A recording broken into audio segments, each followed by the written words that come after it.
Hello friends, welcome back to my channel. ಎಲ್ಲರೂ ಹೇಗಿದ್ದೀರಾ? I hope ಎಲ್ಲರೂ ಚೆನ್ನಾಗಿದ್ದೀರಾ ಅಂತ ಭಾವಿಸ್ತಾ ಇವತ್ತಿನ ವ್ಲಾಗ್ನ ಶುರು ಮಾಡ್ತಾ ಇದ್ದೀನಿ. ಇದು ಶುಕ್ರವಾರದ ವ್ಲಾಗು. ಇವತ್ತು ನಾನು 6 ಗಂಟೆಯಿಂದ ವ್ಲಾಗ್ನ ಶುರು ಮಾಡ್ತಾ ಇದ್ದೀನಿ. ಈಗ ನಾನು ವಾಕ್ ಹೋಗೋದಕ್ಕಿಂತ ಮುಂಚೆ ಒಂದು ವೆಯ್ಟ್ ಲಾಸ್ ಡ್ರಿಂಕನ್ನು ಮಾಡ್ಕೋತಾ ಇದ್ದೀನಿ. ಮೊದಲಿಗೆ ಒಂದು ಪಾತ್ರೆಗೆ 1 ಗ್ಲಾಸ್ ನೀರು ಹಾಕಿ ಅದು ಸ್ವಲ್ಪ ಬಿಸಿ ಆದಮೇಲೆ ಅದಕ್ಕೆ 1 ಸ್ಪೂನು ಜೀರಿಗೆ, 1 ಸ್ಪೂನು ಓಂಕಾಳು, 4ರಿಂದ 5 ಮೆಣಸು, ಹಾಗೆ ಅರ್ಧ ಇಂಚು ಚಕ್ಕೆ, ಇದಿಷ್ಟನ್ನು ಹಾಕ್ಬಿಟ್ಟು ಚೆನ್ನಾಗಿ ಅಂದರೆ ಮಿನಿಮಮ್ 20 ನಿಮಿಷಗಳ ಕಾಲ ನಾವು ಅದನ್ನು ಕುದಿಸ್ಬೇಕು. ಸಣ್ಣ ಉರಿಯಲ್ಲಿ, ಜೋರಾಗಲ್ಲ, ಸಣ್ಣ ಉರಿಯಲ್ಲಿ 20 ನಿಮಿಷಗಳ ಕಾಲ ಅದನ್ನು ಚೆನ್ನಾಗಿ ಕುದಿಸ್ಬೇಕು. ಈಗ ನೀವು ನೋಡ್ತಾ ಇದ್ದೀರಲ್ವಾ, 1 ಗ್ಲಾಸ್ ನೀರು ಅರ್ಧ ಗ್ಲಾಸ್ ಆಗೋವರೆಗೂ ಅದನ್ನು ಚೆನ್ನಾಗಿ ಕುದಿಸ್ಬೇಕಾಗುತ್ತೆ. ಅವಾಗಷ್ಟೇ ನಮಗೆ ಅದು ವೆಯ್ಟ್ ಲಾಸ್ ಮಾಡೋದಕ್ಕೆ ಹೆಲ್ಪ್ ಆಗುತ್ತೆ.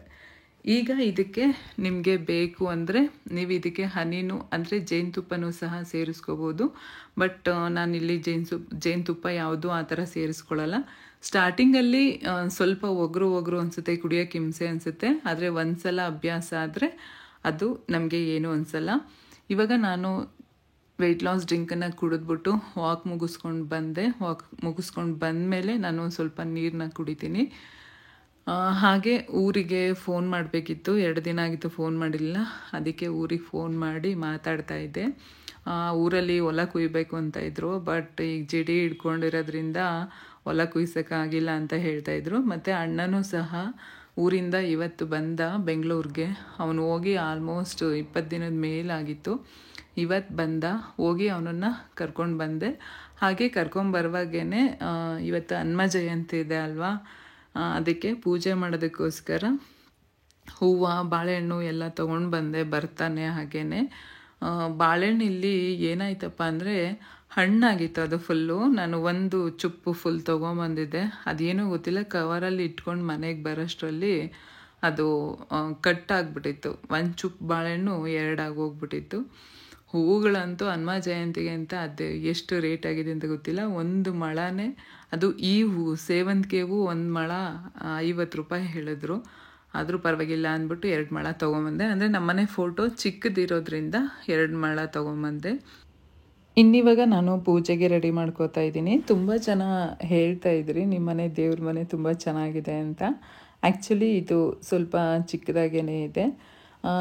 ಇವತ್ತು ನಾನು ಆಂಜನೇಯನ ಫೋಟೋನ ದೇವ್ರ ಮನೇಲಿ ಇಟ್ಕೊಂಡಿದ್ದೀನಿ. ಮಿಕ್ಕಿದ ದಿನಗಳಲ್ಲಿ ಮೇಯ್ನ್ ಡೋರ್ ಇರುತ್ತೆ ಅಲ್ವಾ, ಮೇಯ್ನ್ ಡೋರಿಂದ ಮೇಲಕ್ಕೆ ಹ್ಯಾಂಗ್ ಮಾಡಿರ್ತೀನಿ.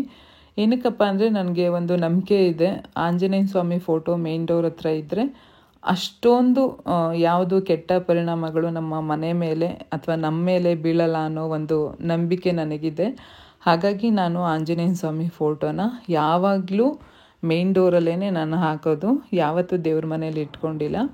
ಮತ್ತು ಇದು ಫೋಟೋ ಸ್ವಲ್ಪ ಚಿಕ್ಕದಿರೋದ್ರಿಂದ ಅದು ಹ್ಯಾಂಗರ್ ಇದಲ್ವ, ಹ್ಯಾಂಗರ್ಗೆ ನಾನು ಫೋಟೋನ ಹಾಕಿದ್ದು, ಹಾಗಾಗಿ ಅದು ಸ್ವಲ್ಪ ಶೇಕ್ ಆಗ್ತಾಯಿದೆ. ಇನ್ನು ಇವತ್ತು ಹನುಮ ಜಯಂತಿ. ನನಗಂತೂ ತುಂಬ ಖುಷಿಯಾಗುತ್ತೆ. ಹನುಮ ಜಯಂತಿ ಅಂದರೆ ನನಗೆ ಒಂಥರ ಏನೋ ಅದು ಬೇರೆ ಹಬ್ಬಗಳು ಅಥವಾ ಬೇರೆ ಪೂಜೆಗಳಿಗಿಂತ ತುಂಬ ನನಗೆ ಈ ಪೂಜೆ ಅಥವಾ ಈ ಒಂದು ಹನುಮ ಜಯಂತಿ ಮಾಡೋದು ತುಂಬ ಖುಷಿಯಾಗುತ್ತೆ. ಏನಕ್ಕಪ್ಪ ಅಂದರೆ ನಾನು ನಂಬಿರುವಂಥ ದೇವರು ಆಂಜನೇಯ. ನನ್ನ ಇಲ್ಲಿವರೆಗೂ ಎಲ್ಲ ಕಷ್ಟ ಸುಖಗಳಲ್ಲೂ ಅವನು ನನ್ನ ಜೊತೆ ಇದ್ದಾನೆ ಅನ್ನೋ ನಂಬಿಕೆ ನನಗಿದೆ. ಮತ್ತು ತುಂಬ ಅಂದರೆ ತುಂಬ ನಾನು ಅವನನ್ನು ನಂಬ್ತೀನಿ. ಬೇರೆ ಎಲ್ಲ ದೇವ್ರನ್ನೂ ನಂಬ್ತೀನಿ, ಬಟ್ ಬೇರೆ ದೇವ್ರುಗಳಿಗಿಂತ ಆಂಜನೇಯನ ಸ್ವಲ್ಪ ಜಾಸ್ತಿ ನಂಬ್ತೀನಿ. ಹಾಗಾಗಿ ಆಂಜನೇಯನ ಭಕ್ತೆ ಅಂತಲೇ ಹೇಳ್ಬೋದು. ಸೊ ನೀವು ಯಾರ್ಯಾರು ಆಂಜನೇಯನ ಭಕ್ತರು ಇದ್ದೀರಾ ನನಗೆ ಕಾಮೆಂಟ್ ಮಾಡಿ ಹೇಳಿ. ಇನ್ನು ನನಗೆ ಈ ರೀತಿ ದೇವರಿಗೆ ಅಲಂಕಾರ ಮಾಡೋದು, ಈ ಥರ ಎಲ್ಲ ಹೂವುಗಳಿಗೆಲ್ಲ ಇದು ಮಾಡೋದು. ಮತ್ತು ಒಬ್ಬರು ಕೇಳ್ತಾ ಇದ್ರಿ ಏನಕ್ಕೆ ಈ ಥರ ಹೂವುಗಳಿಗೆ ಕುಂಕುಮ ಇಡ್ತೀರಾ ಅಂತ. ಈಗ ನೀವೇ ನೋಡಿದ್ದೀರಲ್ವ, ನಾನು ಮೊನ್ನೆ ಲಾಸ್ಟ್ ವ್ಲಾಗಲ್ಲೂ ಸಹ ಹಾಕಿದ್ದೆ. ಎಷ್ಟು ಚೆನ್ನಾಗಿ ಕಾಣುತ್ತೆ ಗೊತ್ತಾ. ಇದು ನಾನಿವಾಗ ಬಳಸ್ತಾ ಇರುವಂಥ ಹೂವು ಬಂದು ಮಾರಿಗೋಲ್ಡ್ ಬರುತ್ತೆ ಅಲ್ವಾ, ಆ ಹೂವು. ಅದರಲ್ಲಿ ನನಗೆ ದಪ್ಪದ್ದನ್ನು ತೊಗೊಂಬರ್ತೀನಿ ನಾನು, ಸ್ವಲ್ಪ ದಪ್ಪ ಇರುವಂಥ ಹೂವನ್ನ. ಆ ಹೂವಿಗೆ ಮಧ್ಯದಲ್ಲಿ ಈ ಥರ ಕುಂಕುಮ ಇಟ್ಟಾಗ ಎಷ್ಟು ಲಕ್ಷಣವಾಗಿ ಕಾಣುತ್ತೆ ಗೊತ್ತಾ. ಅದು ನೋಡೋಕ್ಕೆ 2 ಕಣ್ಣು ಸಾಲದು. ಫೋಟೋಗೆ ಇಟ್ಟಾಗಂತೂ ತುಂಬ ಅಂದರೆ ತುಂಬ ಚೆನ್ನಾಗಿ ಕಾಣಿಸುತ್ತೆ. ನನಗೆ ಫೋಟೋ ಆ್ಯಕ್ಚುಲಿ ಆಂಜನೇಯಂದು ಫೋಟೋ ಚಿಕ್ಕದಿರೋದ್ರಿಂದ ನಾನಿಲ್ಲಿ ಕಮ್ಮಿ ಹೂವನ್ನ ತೊಗೊಂಬಂದಿದ್ದೀನಿ ಅಷ್ಟೇ. ನನಗೆ ಆಂಜನೇಯಂಗೆ ಜಾಸ್ತಿ ಹೂವು ಹಾಕಿ ಪೂಜೆ ಮಾಡಬೇಕು ಅಂತ ಆಸೆ. ಆದರೆ ಏನಪ್ಪ ಅಂದರೆ ಈ ಒಂದು ಫೋಟೋಗೆ ನನಗೆ ಅಷ್ಟೊಂದು ಹೂವು ಹಾಕೋಕ್ಕಾಗಲ್ಲ. ಅದು ಅಲ್ಲದೆ ನಾನು ಅದನ್ನು ಹ್ಯಾಂಗರ್ಗೆ ಹಾಕಿರೋದ್ರಿಂದ ಜಾಸ್ತಿ ಹೂವು ಹಾಕಿದ್ರೆ ಎಲ್ಲಿ ಕಿತ್ಕೊಂಡ್ಬಿಡುತ್ತೆ ಅನ್ನೋ ಭಯನೂ ಇರುತ್ತೆ ಅಲ್ವಾ. ಹಾಗಾಗಿ ಅಷ್ಟೊಂದು ಹಾಕಿಲ್ಲ.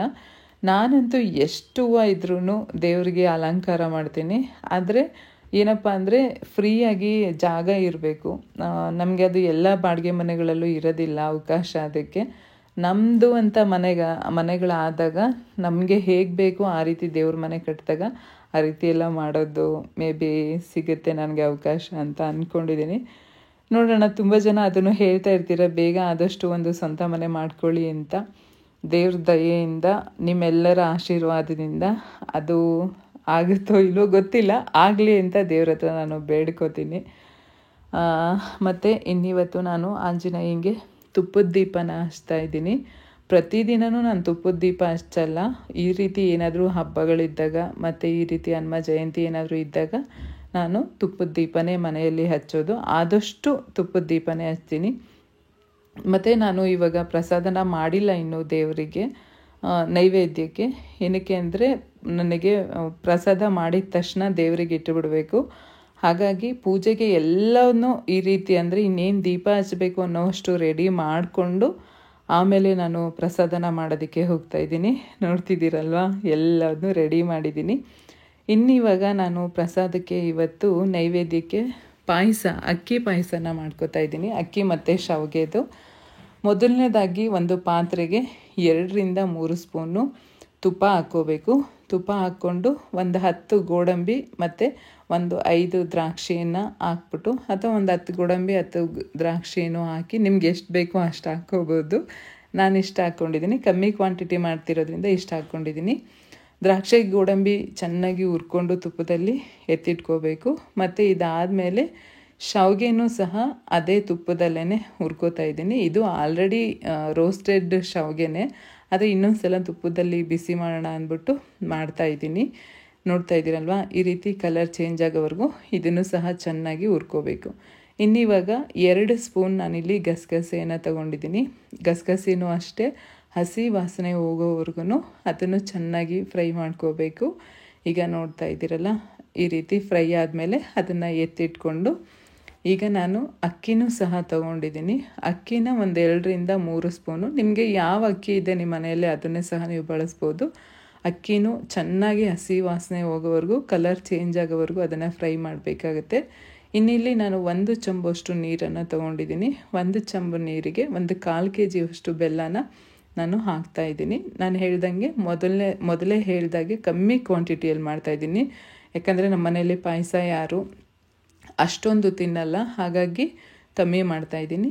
ಈಗ ಬೆಲ್ಲ ಮತ್ತು ನೀರು ಕರಗೋದಕ್ಕೆ ಬಿಟ್ಟು ಆದಮೇಲೆ ಒಂದು ಜಾರಿಗೆ 2-3 ಸ್ಪೂನು ಕಡಲೆ, 3 ಏಲಕ್ಕಿ, ಹಾಗೆ ಹುರಿದಿಟ್ಕೊಂಡಿರುವಂಥ ಅಕ್ಕಿ ಮತ್ತು ಗಸಗಸೆ, ಹಾಗೆ ಒಂದು ಅರ್ಧ ಹೋಳಲ್ಲಿ ಅರ್ಧ ತೆಂಗಿನಕಾಯಿ, ಒಂದು ಸ್ವಲ್ಪ ನೀರು ಮಿಕ್ಸ್ ಮಾಡಿಕೊಂಡು ಚೆನ್ನಾಗಿ ನುಣ್ಣಗಾಗೋವರೆಗೂ ಅದನ್ನು ರುಬ್ಬಬೇಕು. ಇನ್ನು ಈಗ ನೋಡ್ತಾ ಇದ್ದೀರಾ, ಬೆಲ್ಲ ಎಲ್ಲ ಫುಲ್ ಕರಗಿದೆ. ಬೆಲ್ಲ ಫುಲ್ಲು ಕರಗಿ ಆದಮೇಲೆ ಅದಕ್ಕೆ ನಾವು ಶಾವಿಗೆನ ಹಾಕ್ಕೋಬೇಕು. ಶಾವಿಗೆನ ಹಾಕಿ ಆದಮೇಲೆ 1-2-3 ನಿಮಿಷ ಅದು ಚೆನ್ನಾಗಿ ಕುದಿ ಬರಬೇಕು. ಕುದಿ ಬಂದಮೇಲೆ ಅಂದರೆ ಶಾವಿಗೆ ಸ್ವಲ್ಪ ಬೆಂದಿರುತ್ತೆ ಅಲ್ವಾ, ಅಂಥ ಟೈಮಲ್ಲಿ ನಾವು ಅದಕ್ಕೆ ನುಣ್ಣಗೆ ರುಬ್ಕೊಂಡಿರುವಂಥ ಅಕ್ಕಿ, ಕಡಲೆ, ಗಸಗಸೆ, ಏಲಕ್ಕಿ ಎಲ್ಲದನ್ನು ಹಾಕ್ಕೋಬೇಕು.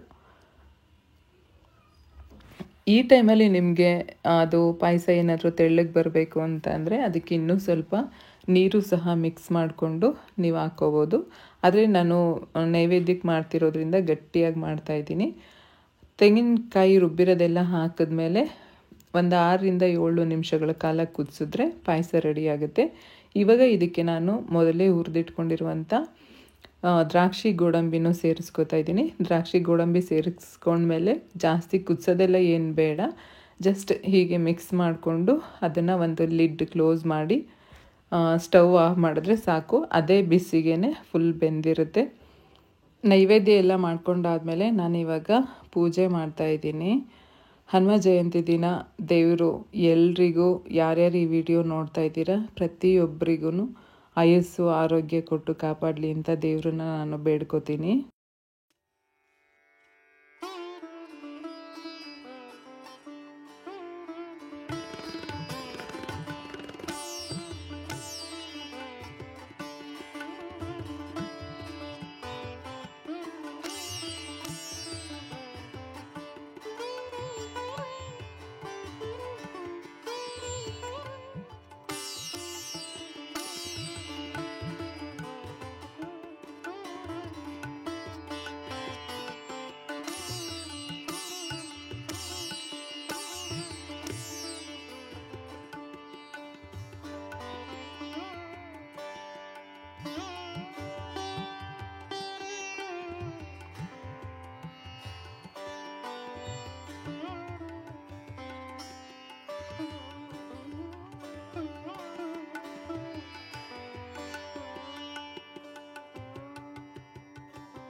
ಇನ್ನಿವಾಗ ಮನೆಯಲ್ಲಿ ಪೂಜೆ ಎಲ್ಲ ಮುಗಿಸಿ ನಾನಿವಾಗ ದೇವಸ್ಥಾನಕ್ಕೆ ಬಂದಿದ್ದೀನಿ. ತುಂಬ ಅಂದರೆ ತುಂಬ ಜನ ಇದ್ದರು. ದೇವ್ರಿಗೆ ಮಾತ್ರ ಎಷ್ಟು ಚೆನ್ನಾಗಿ ಅಲಂಕಾರ ಮಾಡಿದರು ಅಂದರೆ ನೋಡೋಕ್ಕೆ ಎರಡು ಕಣ್ಣು ಸಾಲ್ತಾ ಇರಲಿಲ್ಲ. ನನಗಂತೂ ಎಷ್ಟು ಖುಷಿ ಆಯಿತು ದೇವ್ರನ್ನ ನೋಡಿ. ಓಕೆ ಫ್ರೆಂಡ್ಸ್, ಇವಾಗ ನಾವು ದೇವಸ್ಥಾನದಿಂದ ಬಂದ್ವಿ. ದೇವಸ್ಥಾನದಲ್ಲಿ ಅಷ್ಟೊಂದೆಲ್ಲ ನಾನು ವಿಡಿಯೋಸ್ ಏನು ಮಾಡಕ್ ಹೋಗ್ಲಿಲ್ಲ. ಪ್ರಸಾದ ಮಾಡಿದ್ರು, ಪಾಯಸ ಮತ್ತೆ ಪುಳಿಯೋಗರೆ, ಸಕ್ಕದಾಗಿತ್ತು ಪುಳಿಯೋಗರೆ. ನನಗೆ ಎಷ್ಟು ಬೇಕೋ ಅಷ್ಟು ಹಾಕೊಂಡು ತಿಂದ್ಬಿಟ್ಟು ಇವಾಗ ಮನೆಗೆ ಬಂದ್ವಿ. ಇದು ಮೀಶೋ ಇಂದ ನಾನು ತರಿಸಿದ್ದೆ, ವಾಲ್ ಹ್ಯಾಂಗಿಂಗ್ ಬರುತ್ತಲ್ಲ ವುಡನ್ದು, ಅದು. ಸೊ ಇವಾಗ ಇದು ಹೇಗಿದೆ ಅಂತ ನೋಡ್ತೀನಿ. ಆಕ್ಚುಲಿ ಮೊನ್ನೆ ಒಂದು ಫ್ರಿಡ್ಜ್ಗೆ ಎಂತ ಮೆಣಸಿನ್ಕಾಯಿ, ಬೆಳ್ಳುಳ್ಳಿ ಅದರದೆಲ್ಲ ಸ್ಟೋರೇಜ್ ಬಾಕ್ಸ್ ಬೇಕಾಗುತ್ತೆ ಅಂತ ಅಂದ್ಬಿಟ್ಟು ಒಂದು ತರಿಸಿದ್ದೆ ನಾನು. ಬಟ್ ಅದು ನನ್ನ ಎಕ್ಸ್ಪೆಕ್ಟೇಷನ್ ಇದ್ದಿದ್ದು ಒಂದಿಷ್ಟು ಅಗಲ ಇರುತ್ತೆ ಅಂತ. ಅದು ನೋಡಿದ್ರೆ ಇಷ್ಟು ಅಗಲ ಇತ್ತು. ಸೊ ಇದು ಮಧ್ಯಾಹ್ನ ಬಂತು, ಓಪನೇ ಮಾಡಿರ್ಲಿಲ್ಲ ನಾನು. ಹೇಗಿದೆ ಅಂತ ನೋಡ್ತೀನಿ. ಇದು ಕಿಚನ್ಗೆ ತರಿಸಿರೋದು.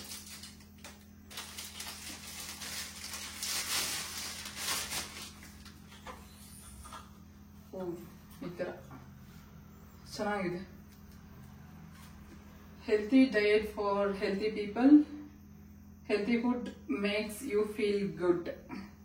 ಚೆನ್ನಾಗಿದೆ ಅಲ್ಲ. ಇದು ವೈಟ್ ಇದೆ ಅಲ್ವಾ ಗೌಡೆ, ಅದಕ್ಕೆ ನಾನು ಈ ಬ್ರೌನ್, ಡಾರ್ಕ್ ಚಾಕ್ಲೇಟ್ ಬ್ರೌನ್ ಇದು ಚೆನ್ನಾಗಿ ಅನ್ನಿಸ್ತು ನನಗೆ ಇದು, ಅದಕ್ಕೆ ಇದನ್ನ ತರಿಸಿದೆ. ಇವಾಗ ಇದನ್ನ ಅಲ್ಲಿಗೆ ಫಿಕ್ಸ್ ಮಾಡಬೇಕು. ಮಳೆ ಇಲ್ಲ, ಮಳೆ ಹೊಡೆಯಲ್ಲ ನಾನು. ಇದನ್ನ ಫಸ್ಟ್ ಸೆಟ್ ಮಾಡ್ಕೊಳ್ಳೋಣ.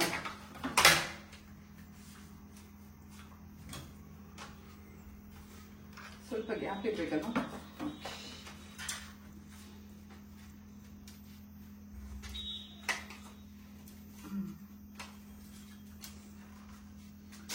ನಾನು ಮಳೆ ಹೊಡೆದಾಕಲ್ಲ, ಇದನ್ನ ಹುಕ್ ಹಾಕ್ಬಿಟ್ಟು ಹಾಕ್ತೀನಿ, ತಗ್ಲಾಕ್ತೀನಿ. ಈಗ ಆಲ್ಮೋಸ್ಟ್ ನಮ್ಮ ಮನೇಲಿ ಎಲ್ಲಕ್ಕೂ ಯೂಸ್ ಮಾಡಿರೋದು ಅದನ್ನೇ. ಇದು ಅಷ್ಟೇ. ಇದು ಏನು ತರಕಾರಿ ಕಟ್ ಮಾಡೋದಿದೆಯಲ್ವಾ, ಇದನ್ನು ನಾನು ಈ ಒಂದು ಹುಕ್ ಯೂಸ್ ಮಾಡಿ ತಗ್ಲಾಕಿರೋದು. ಪ್ಲಸ್ ಇದನ್ನು ಅಷ್ಟೇ ರಬ್ಬರ್ ತಗ್ಲಾಕೊಂಡು ಇದನ್ನೇ ಹುಕ್ ಯೂಸ್ ಮಾಡಿರೋದು.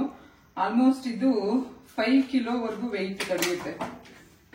ದೇವ್ರ ಮನೆಯಲ್ಲೂ ಅದನ್ನೇ ಹಾಕಿರೋದು ನಾನು. ಚೆನ್ನಾಗೂ ಇದೆ, ಕ್ವಾಲಿಟಿ ಸಕ್ಕದಾಗಿದೆ.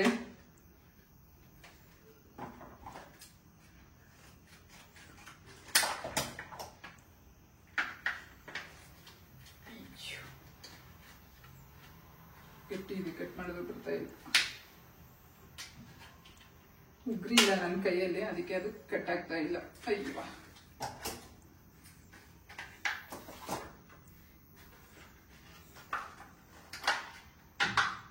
ಇದು ಒಂದ್ ಸೆಟ್ ಅಲ್ಲಿ 3 ಪೀಸ್ ಬರುತ್ತೆ ಒಂದ್ ಸೆಟ್ ಅಲ್ಲಿ. ಇದು ಲಾಸ್ಟ್ ಟೈಮ್ ಹೋದಾಗ ನಾನು ತಗೊಂಡ್ಬಂದಿದ್ದೆ. ಇದು ಫಸ್ಟ್ 3 ತಗೊಂಡ್ಬಂದಿದ್ದೆ, ಅದು 3 ಖಾಲಿ ಆಯ್ತು. ಇವಾಗ ಇದನ್ನ ತಗೊಂಡ್ಬಂದಿದ್ದೀನಿ. ಇದನ್ನ ಏನ್ ಮಾಡ್ಬೇಕಪ್ಪ ಅಂದ್ರೆ ಈ ತರ ಇರುತ್ತೆ ಹುಕ್ಕು. ಇದು ಇದರಲ್ಲಿ ಇನ್ನೊಂದ್ ತರ ಬರುತ್ತೆ, ಬಟ್ ನನ್ಗೆ ಇದ್ದೇ ಇಷ್ಟ ಆಯ್ತು, ಅದಕ್ಕೆ ಇದನ್ನ ತಗೊಂಡ್ಬಂದೆ. ಹಿಂಗಿರುತ್ತೆ ಇದು hook. 5 kilo up to 5 kg ವರೆಗೂ ವೆಯ್ಟ್ ತಡೆಯುತ್ತೆ ಅಂತ ಹೇಳ್ತಾರೆ, ಬಟ್ ನಾನೇನು ಅಷ್ಟೊಂದು ಯಾವ್ದು ವೆಯ್ಟ್ ಯೂಸ್ ಮಾಡಿಲ್ಲ. ಸೊ ಈಗ ಇದನ್ನ ಅಲ್ಲಿಗೆ ಫಿಕ್ಸ್ ಮಾಡ್ಬೇಕು. ಅಲ್ಲಿ ಫಿಕ್ಸ್ ಮಾಡೋದಾ ಇಲ್ಲಿ ಫಿಕ್ಸ್ ಮಾಡೋದಾ ನೋಡ್ತಾ ಇದ್ದೀನಿ. ಇಲ್ಲಿಗೆ ಹಾಕೋಣಲ್ಲ, ಇಲ್ಲಿಗೆ ಹಾಕ್ಬಿಡ್ತೀನಿ, ಸೆಂಟ್ರಿಗೆ ಚೆನ್ನಾಗಿ ಕಾಣುತ್ತೆ. ಸೊ ಅದಕ್ಕೆ ಇಲ್ಲಿಗೆ ಹಾಕ್ತೀನಿ.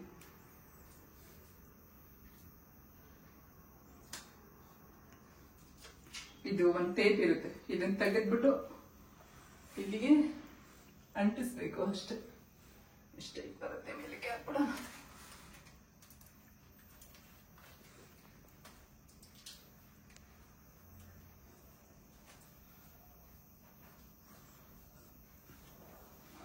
ಅಷ್ಟೇ ಸಿಂಪಲ್. ಅದನ್ನ ಅಂಟಾಕ್ಬಿಟ್ರೆ ಅದ್ ಮತ್ತೆ ಕಿತ್ಕೊಳ್ಳೋದೇ ಇಲ್ಲ. ಬಟ್ ಏನಂದ್ರೆ ಅದನ್ನ ಚೆನ್ನಾಗಿ ಈ ತರ ಪ್ರೆಸ್ ಮಾಡ್ಬೇಕು. ಅದ್ ಅಂಟಿಸಿದ್ಮೇಲೆ ನೀಟಾಗಿ ಅದನ್ನ ಪ್ರೆಸ್ ಮಾಡ್ಬೇಕು, ಇಲ್ಲ ಅಂದ್ರೆ ಅದು ಏರ್ ತಗೊಂಡ್ಬಿಡುತ್ತೆ. ಅದಕ್ಕೆ ನೀಟಾಗಿ ಪ್ರೆಸ್ ಮಾಡಿದ್ರೆ ಹಂಗೆ ಇರುತ್ತೆ.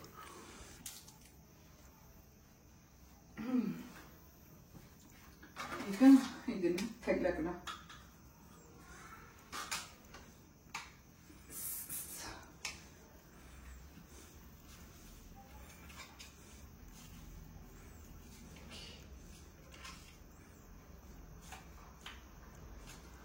ಈ ಗೋಡೆ ಕಲರ್ ಇದು ಚೆನ್ನಾಗಿ ಕಾಣಿಸುತ್ತೆ.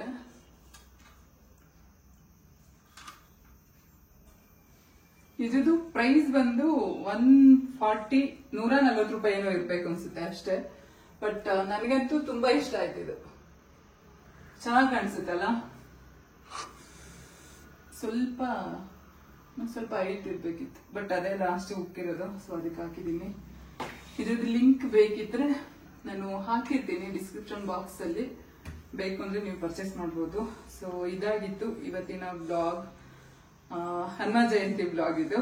ಸೊ ಎಲ್ರಿಗೂ ಆಂಜನೇಯ ಒಳ್ಳೇದ್ ಮಾಡ್ಲಿ ಅಂತ ಕೇಳ್ತಾ ಇವತ್ತಿನ ಬ್ಲಾಗ್ ನ ಎಂಡ್ ಮಾಡ್ತಾ ಇದ್ದೀನಿ. ಇನ್ನು ಯಾರೆಲ್ಲ ನನ್ನ ಚಾನಲ್ ನ ಸಬ್ಸ್ಕ್ರೈಬ್ ಮಾಡಿ ನೋಡ್ತಾ ಇದ್ರೆ ದಯವಿಟ್ಟು ಇಲ್ಲೇ ಸಬ್ಸ್ಕ್ರೈಬ್ ಮಾಡ್ಕೊಂಡು ನೆಕ್ಸ್ಟ್ ಮುಂದೆ ಬರುವಂತ ವಿಡಿಯೋಸ್ ನ ನೋಡಿ ಸಪೋರ್ಟ್ ಮಾಡಿ. ಓಕೆನಾ?